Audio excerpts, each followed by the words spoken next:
taking this time to review Pliant stretch film and the opportunities that exist for our companies to work together. Let's begin by reviewing a little bit about Pliant. Pliant is a 64% owned J.P. Morgan Chase company. The remaining balance of Pliant is held with other executives in common stock. Pliant is a Six Sigma organization, certified in each facility as a black belt.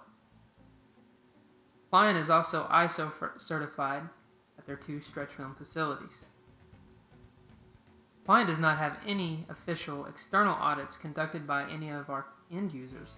However, we consider ourselves to be audited every day, since stretch film is a performance product and must work consistently each day.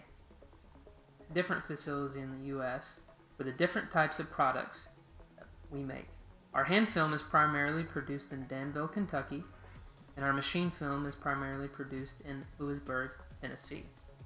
We isolate ourselves to these 2 locations in Kentucky and Tennessee for our quality control process. For our general manufacturing practices, we use a 5S program. This is a good housekeeping program, and we also use our GMPs in conjunction with our ISO documentation. We use a best value procurement strategy for our resin. This means we are continually broadening our supply base to help reduce or leverage from resin manufacturers. We no longer just purchase resins from manufacturers in North America. We are the largest purchaser of Saudi Arabia resin, as well as many other countries in the world. We have also increased our on-site storage capabilities by installing 20 new silos. Let's talk about how Pliant goes to market. Many stretch film producers focus on a linear low-density polyethylene stretch film, considered a commodity in the industry. Pliant is attempting to take the commodity out of stretch film. We focus on producing a polypropylene-based stretch film as opposed to a polyethylene-based film. What this has enabled us to do is produce a lower gauge film that is stronger than a conventional linear low-density film.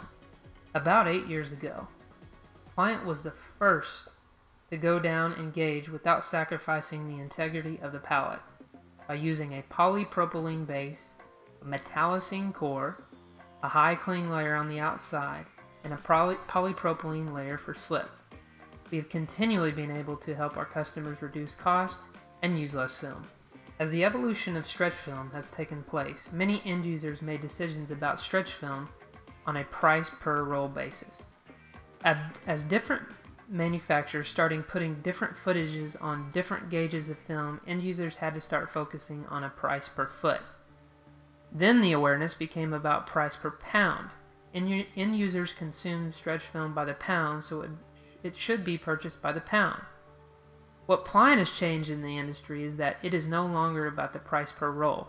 It is no longer about the price per foot, and it is no longer about the price per fact.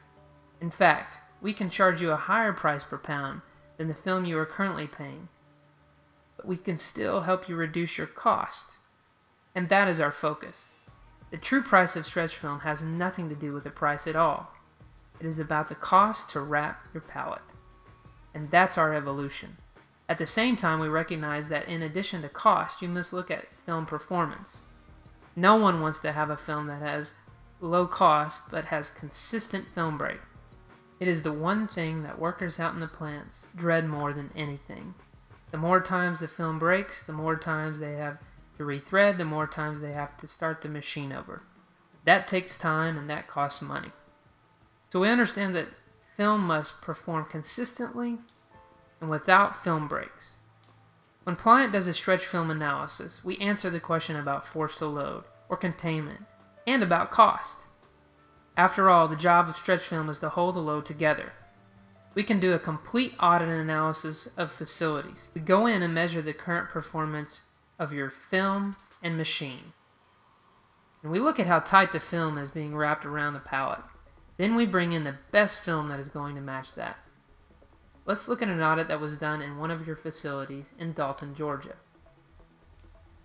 The column on the left represents our film. The column on the right represents your current film. Let's start with a unit cost comparison. Our unit cost was 27 cents per load. The competitive unit cost was 46 cents per load. Next, a number of wraps per roll. Our roll, with the same footage, yielded 159 wraps. Your current film, 98. Finally, the ounces or weight per load. Our film was 2.7 ounces. Your current film used 5.2 ounces. We will be happy to share these results with you in more detail, but understand we use standard industry accepted testing procedures to find our results. We also conducted a sustainability analysis showing over 4,600 pounds of plastic that would no longer be wasted, 31 cubic yards of landfill space that no longer would be consumed, along with the kilowatts in electricity and carbon dioxide emissions that would no longer be produced. Because we can provide more footage on a roll, there would be less paper core waste, less wood used to make those cores, less electricity to manufacture those cores, and less CO2 emissions from paper manufacturing. We are also able to determine the number of gallons of gasoline that the CO2 emissions would equate to and a carbon footprint to the number of Americans by making this change in stretch film. This sustainability analysis is produced with each audit that we do. Now, take a look at the national accounts that Pliant currently serves. We continue to build relationship with our end users and these type of customers, not because we have the lowest price for stretch film, but because we have the lowest cost to wrap their pallets. We do this day in and day out. We review equipment procedures, we review film technology, and we bring in the film that will provide us with the best pallet wrapped, the best containment value at the lowest cost. Finally, let's review the compilation of all the Reddy Ice facilities. We have gathered this data for each facility, the gauge of film that they're currently using, as well as the volume of a film that they are currently using each year. We have put together a table based on dollars and percentages of the potential savings at each one of these facilities. We do not know what gauge of film we will be able to qualify at each of these facilities because we have not yet visited them all. But based on a range from being able to reduce them from 42 gauge to 61 gauge, from their current 80 gauge product, the dollar potential and percentage potential savings is exceptionally significant. We hope that you will review this thoroughly and will ask any questions that might come up regarding these analyses and these estimates as we go forward. We appreciate the opportunity to be able to review Pliant stretch film, and we look forward to any questions you might have of us and our opportunity to do business with Reddy Ice.